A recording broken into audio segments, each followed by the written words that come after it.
Great morning, my friends. Great morning, world. This is yo boy, Dr. JC Dornick, aka The Dragon, and welcome to another episode of the Make Sense with Dr. JC podcast. This one is going to be fun. This one's going to be interesting because it's real time. And we've got my little cat, Sammy, here. Um, and I'm going to kind of tee it up here a little bit and we're going to free flow. But I call this one the middle passage, losing to find yourself, while your breakdowns might be your breakthroughs. And it's great to be here with you today, live.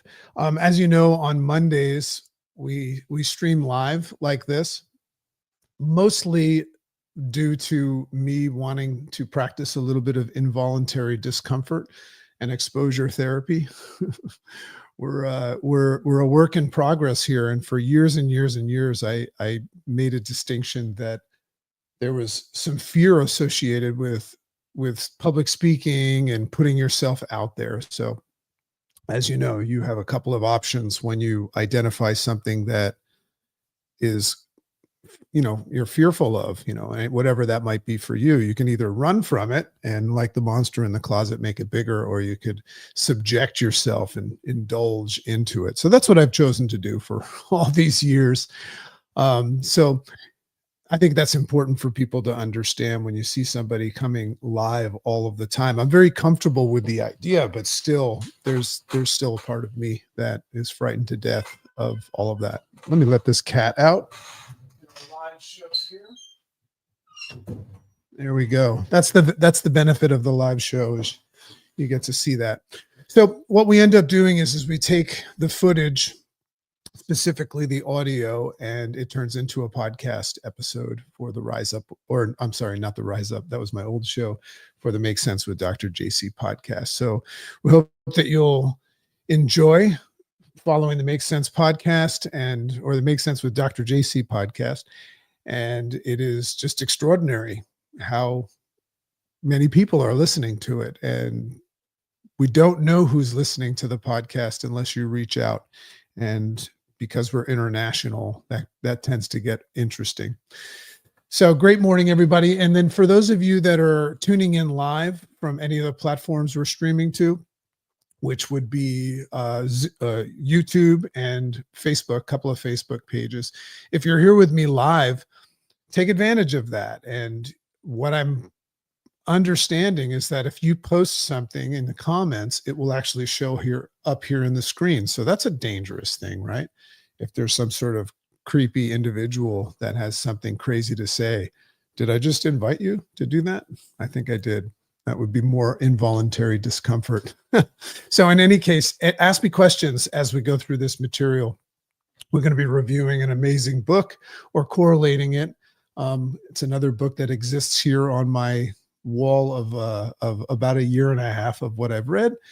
And I think you're going to really love it. So once again, I call this the middle passage, and losing to find yourself, why your breakthroughs just might be, or why your breakdowns just might be your breakthroughs. And I think you're going to love this. So let me just read this intro to you, and then I'll tee it up with how this came about. So I want to welcome everybody to another episode of the Make Sense with Dr. JC podcast, where confusion dies and progress thrives. So today we're going to dive into that dark tunnel that many of you find yourself in today, or have found yourself in. And it typically happens around midlife. So there we go. So you can see it worked. So there's Lori said, great morning. And it showed up on the screen right here. That's pretty cool. I don't know if you guys can see the comments showing up on the screen, but we're going to be able to have them live here, and you'll be in the recorded version. So before you turn away from that dark tunnel, though, and I think you know what I mean by that dark tunnel, before you turn away from that dark tunnel, let me share this information with you, because that tunnel may in fact be the birthplace of your most powerful version of yourself. And we're going to explore how your breakdowns, as I said before, can often lead to your most significant life breakthroughs. So we're talking about something that the author of this book, and he's a Jungian analyst. Imagine being a Jungian analyst. What an interesting thing. His name is James Hollis.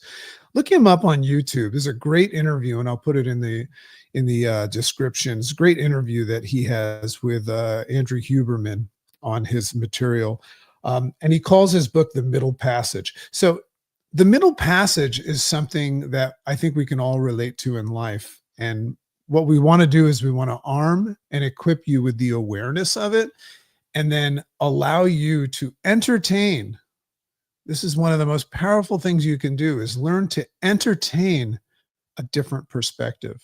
Remember, the moment that you think that you're struggling, if you have the courage and the power to recognize that that is based on a perspective and causing a perception that you're struggling, if you can recognize that, and that's what the interface response system is for, that's a massive power move for you, because in that space where you recognize it, you can separate yourself from participating with that idea and just be an observer of it and say, and you can start to dispute and contemplate a lot of things and entertain a different perspective. And that's where the win is. That's where the win is. So James Hollis calls his book The Middle Passage. So it's that confusing, destabilizing, often painful stretch of life where the identity version of you, or the identity that you've built, starts to crack under pressure, right? Crack its structure that it has. And that's another interesting thing right there, is when you're going through dark times, we very often label them in a certain way. But what we just said is that dark times are very, very much correlated to and associated often with the breakdown of who you thought you were, in most cases, who you were taught to think you were. So, and here's the thing about this. When you experience that, we're going to entertain the idea that it's not failure, right? It's actually an invitation. And that's your soul hanging on that's your soul banging on the walls of your ego, begging to be heard. I love that. So as we move forward, I would love you guys to interact, ask questions, because we're live. Some of the material from your questions very well may end up in the podcast, which is last month had 180,000 downloads. That's just nuts for me to think about. And I want you to enjoy kind of the organic nature of something that grows. I mean, I am putting quite a bit of effort into it, and that makes sense. But, when there's a day where somebody might perceive that I'm successful at podcasting or something like that, I think it's really cool for you to be able to acknowledge that you kind of saw me go through the suck. So that's what's happening. We're starting to experience some big wins. And that reminds me, on my ride, I take my daughter to school. It's one of my favorite things to do. On my ride to school today, we were just talking about some challenges, because this is the theme. Whenever I have a talk, I kind of like beta test it on my daughter. But we were just talking about challenges and adversity and things like that. And she made the distinction that there's nothing to learn from the victories and the wins and the good days. There was really not much to learn from winning. The lessons and the growth take place in the discomfort and the unease and the struggle and all of the things that we spend our lives avoiding. So we just made this distinction, and she did it, that the appearance is that human beings are avoiding growth. Right? We think that we're avoiding struggle, but we're actually avoiding growth. And that's an interesting component of today's conversation. So I wrote here, I said, although it is trying, to say the least, to navigate, what is this? Although it is trying, to say the least, to navigate the darkness of things like depression or midlife crisis. I love that. I love this idea of just acknowledging that it's very, very difficult to navigate some of these things that I just said were potentially growth oriented, right? Like depression or midlife crisis. So if you're not having or experiencing depression or a midlife crisis right now, you're not in the throes of it, you could look at it and see that it was a potentially positive thing, something that would be advantageous for you. You could read a book while you're not in the throes of the suck and struggle that teaches you that the obstacle is the way. But when you're in the throes of it, it's trying, like, to say the least. So you have to think about themselves. You have to think about these things. And this is the choice that you get to make. Are they necessary and advantageous in our journey towards self-actualization? And what I mean by self-actualization is coming home to yourself, to your real self, not the one that you were taught to observe. And can a simple shift in our perspective, this is what my life's work is, can a simple shift in a snap of our perspective of this perception of the dark tunnel or the midlife crisis or hard times, can that shift in perspective be the antidote for that poison? Isn't that an interesting way to look at it? One of the things that I've noticed in life is that when I'm tethered to or attached to a label or a projection of what I think is happening in life, good day, bad day, um, if it serves me, I can let it happen. I can let it happen. But if I'm not experiencing what I would call a good day and I'm not satisfied with it, what I've learned is to just capture a different perspective of it and look at it from a different, not just look at the bright side, but just reframe it. We do that very often in my relationship with my wife. We always say, how can we reframe this? And it's just a game changer. It's a game changer. And what lies in the balance is you following through with what you said you were going to do today. You know, we're going to be teaching some really, really cool courses coming up. In fact, Wednesday night, if you're watching this live, that would be June 4th, 7 p.m. I'm going to beta test one of my communication breakdown courses where we're going to teach people how to master it, asking effective questions. But it's who you are that determines how well what you do works. So if you ever notice that you learn something that is promised to give you results, but you don't get results, it probably has to do with your perception and your current reality. So if you learn how to shift that by gaining different perspectives, oh man, that's a game changer. So the work that I'm doing myself right now, and I know dark tunnels, and with those in my community, has much to do with reclaiming control of your life's, becoming that dominant force and shot caller by learning to recognize this automatic conditioned program that's running your life. So this is a big, big part of this discussion right now is if you look at what I call the interface response system, phase one of it, which is what makes it unique, is taking a moment to acknowledge that you have this programmed, conditioned mind running in the background. And if you don't acknowledge it, then you will easily think that you're calling the shots today. So if you're not happy with your results, step one, phase one of the interface response system would be you first acknowledging the potential faultiness and the potential, dysfunction of this program that's been running that you were actually given from the outside in. Remember, we're talking about this middle passage, this dark tunnel. And I'm going to be completely transparent and honest with you that I'm in that dark tunnel right now, but I just have a different perspective of it. And when I say that I'm in that dark tunnel, and you might be too, and you can share with me if you are, what I'll say is that it's a very trying time. It's not an easy time. It's confusing. It's one of those times of my life where I put forth all of my effort to take 2 steps forward, and the universe seems to push me back 4 steps. One of those things, where I find myself feeling like the universe is plotting against me. My feelings are high and low. So I have this ability through my work to say, is that right? Is that right?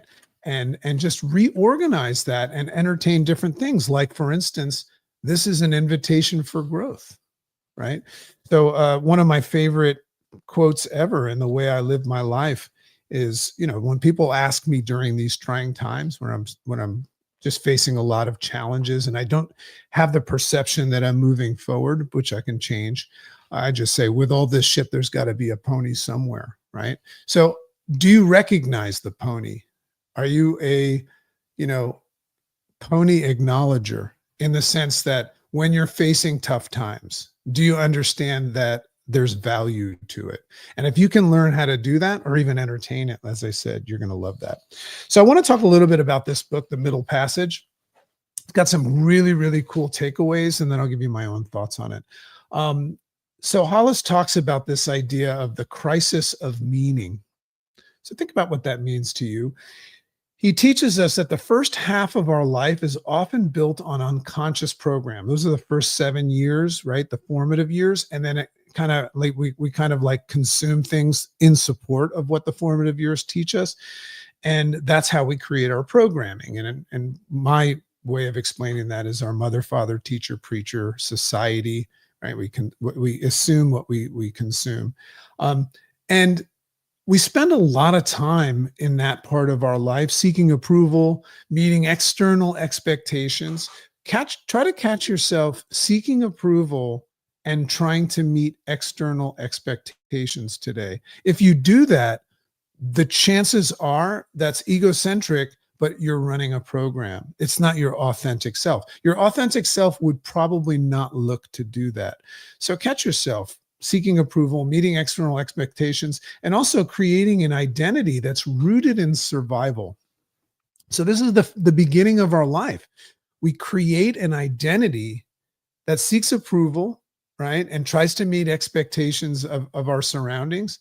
And it's all rooted in survival. So around midlife, right? And, you call midlife whatever you want. And most of you that are listening to this probably have experienced it. That structure, that house of cards, begins to crack and it begins to collapse. Not because we've failed. That's not why it collapses, but because it never truly was. So this is what he means, the crisis of meaning. Isn't that an interesting way to look at things? What he's saying is that when this midlife crisis or this darkness or this challenging time happens, it's not happening to you. It's just a sign, and it's totally normal, that everything that you thought, because you were taught, begins to collapse. And it's not because you failed. It's because it never really truly was. So it's very easy to see that it's a good thing. Now, once again, if you're in the throes of it right now, you'll say, no, you don't understand. So the second takeaway that I had it's called the invitation to shadow work. So, and a lot of people talk about shadow work. And remember, this is a Jungian analyst, this guy, James Hollis. So he talks a lot about the dark night. I talk a lot about the dark night of the soul. And what that is that like really, really trying time when you're, thinking about crazy thoughts. So the dark night is not just about suffering, but it's the psyche's way of demanding that we confront what we've repressed, ignored, and denied. That's what sucks about a bad time, right? And that's kind of plant medicine like. When you experience plant medicine, like I have, you don't have a choice. You can't run from it. You're forced to face something. That's why most people are afraid to do it. But that's what the dark night is it's this moment where you're being forced to acknowledge, a lot of people will say that when you have anxiety on stage in public speaking, it's God's way of pushing the truth out of you. I love that. And because I very much resonate with this. So that includes our shadow, right? And that means our false selves, ungrieved wounds, and unlived potential. Okay. Now, the first thing I would share with you about shadow work, I like to acknowledge my shadow, but I also acknowledge that it's behind me. You'll never notice that your shadow is preceding you in life. I mean, I know that if the sun's behind you, somebody's going to say something like that, but you get what I'm saying. So the third one is the journey towards authenticity. And I believe that we might think that we're going after things like material things, but I think that self-actualization and authenticity are the answers to those questions that we have that say things like, what's my purpose here? What's my meaning? Things like that. So the journey towards authenticity. He says the middle passage asks us, who am I really? Now, there's a difference between saying, who am I? Because you might accept what comes to mind. But when you say, who am I really? Right? That's a different way of looking at it, isn't it? Not who was I taught to be, but who have I been pretending to be? And who am I really? So it demands that we stop outsourcing our authority and reclaim it. Think about what that means for you to outsource your authority and your identity from the outside in, that we stop seeking validation and start embodying the truth. Once again, our journey towards authenticity. Do we have the ability to make an assessment of our true authentic self, or is this an illusion that we accept and acknowledge that the goal is to just do the best that we can? Because this is my stance on it, right? Because how are you ever going to come to the conclusion that you are your true authentic self, right? You're going to decide, right? And that's why I say I haven't made up my mind yet. I'm never going to make up my mind. And I'm the kind of person that thinks that it's a very powerful thing to replace exclamation points with question marks. You know, today's a bad day to today's a bad day. So I try to never make up my mind about anything, because even if I find my true authentic self, it could very well just be another illusion. But I still get to choose to do the best that I can, to take the path of least resistance in accordance with my values, the things that matter most, and more importantly, the direction that I say that I want to go. It's very easy for you to acknowledge that you're trying to get somewhere in a rocking chair in an ineffective structure. So as long as I'm moving towards the destination I want, I'm okay with that illusion.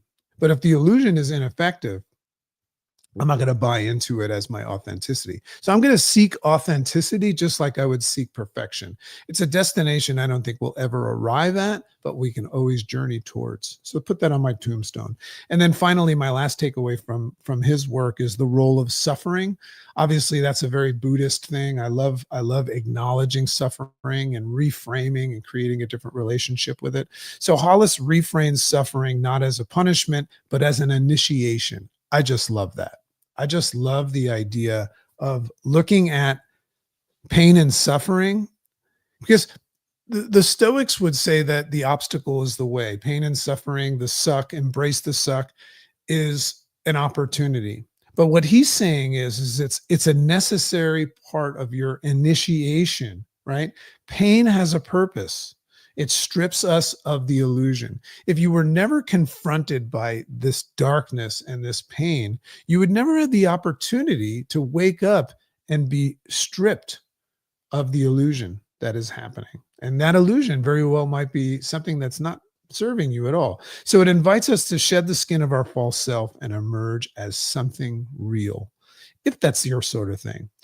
So let's connect this to the interface response system, as I always do. As a reminder, the interface response system is a 4-step process that arms and equips people with the awareness first, and that's step 1, of the conditioned nature of your mind.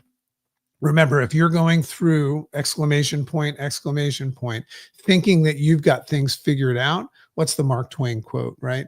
The biggest problem is that the things that we think we know just ain't so. So if you're going through life thinking that you've figured things out, you just don't understand the way the brain works, right? Most of the decision making that you think you're making has been made for you, right, in the lower parts of your brain. And when it gets to your prefrontal cortex and you think that you thought it, it happened before you thought it. So if you don't understand that kind of science, you'll never be able to really effectively embrace phase 1 of the interface response system. And that we call perceive, but it's just the awareness of the conditioned and programmed mind. And we're talking about that here.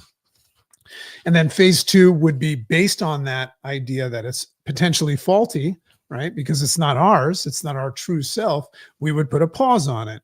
And we teach to pause by saying, And with 3 M stands for haven't made up my mind. And it's just a nice way to separate yourself from your programmed automatic response from something. This is Viktor Frankl's work. He says the game is won between the stimulus and your response. So before you allow your automatic knee jerk response, you distance yourself and you create space to do what? To step 3, process things from different vantage points. And that's why when you say, as a way of cognitively distancing yourself from something, it puts your mind in a curious contemplation. And in curious contemplation, we can actually acknowledge different perspectives. I just love that.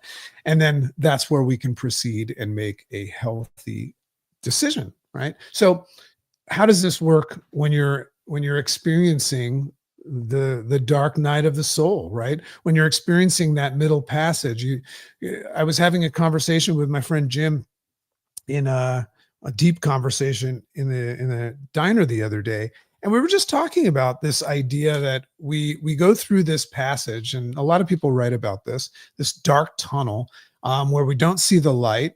And I was acknowledging, yeah, I'm in that tunnel right now, and what most people don't understand is that we emerge out of the other side of that tunnel as the king, right? I saw a great quote. Let me see. I think I wrote it down here. This is a great quote. It says, the king doesn't emerge until the boy is willing to die.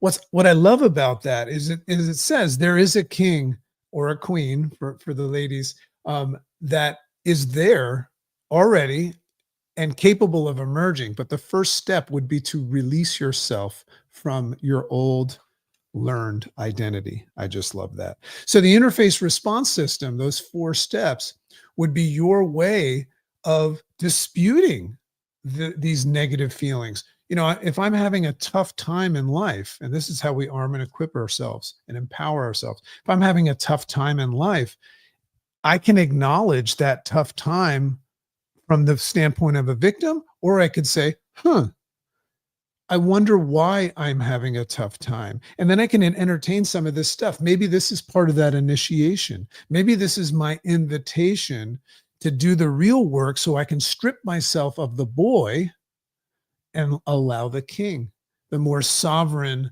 the more self-actualized, authentic version of myself that can enjoy a better life experience. Make sense? I love that. So I create that space by disputing it, right? In acknowledgement of the conditioned nature of it. And then I process and I look at it from different standpoints, and I can incorporate and filter this information through some of James Hollis's work, and whatever I darn well please, I can filter it with. And then all of a sudden I make my decisions based on that. So as somebody that's still perceives that I'm in the dark tunnel, which I don't look at as a bad thing. It's an initiation, right? So I'm putting my reps in, I'm putting my work in right now. I almost think that it's a blessing, because I would almost challenge myself and anybody else to say that this is the best part. Because remember what I said before, my conversation with my daughter is we don't learn from the wins. So once I get on the other side and emerge as a king, I don't know if that's the best part. I don't know if the win of emerging as a king, as my most sovereign, I know that it's going to feel good, and I'll be self-actualized, and I'll have a better life experience. But I often wonder if the challenge is the best part. So that's just a decision. I reshape and I reframe, and I get excited about the suck. So let's look at a couple of things that I do. So I do meditation, and I call this my daily allowance. Like kids get allowance.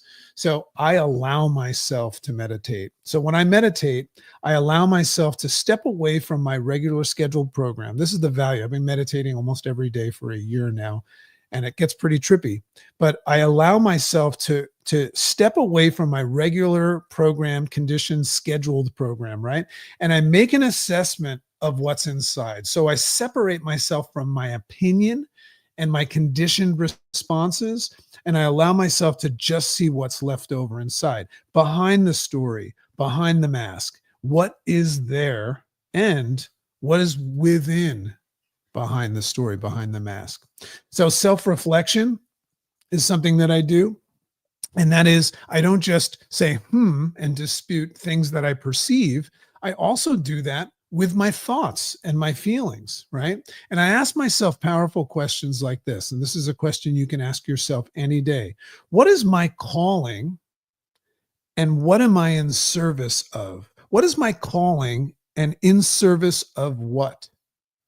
And if you do that, you're probably going to hit a little bit of a wall because you'll have to think about it. You'll have to head tilt, right? You'll have to think outside. And you know what's great about thinking outside of your mind? That's for many people the first time you think for yourself. We don't really think for ourselves.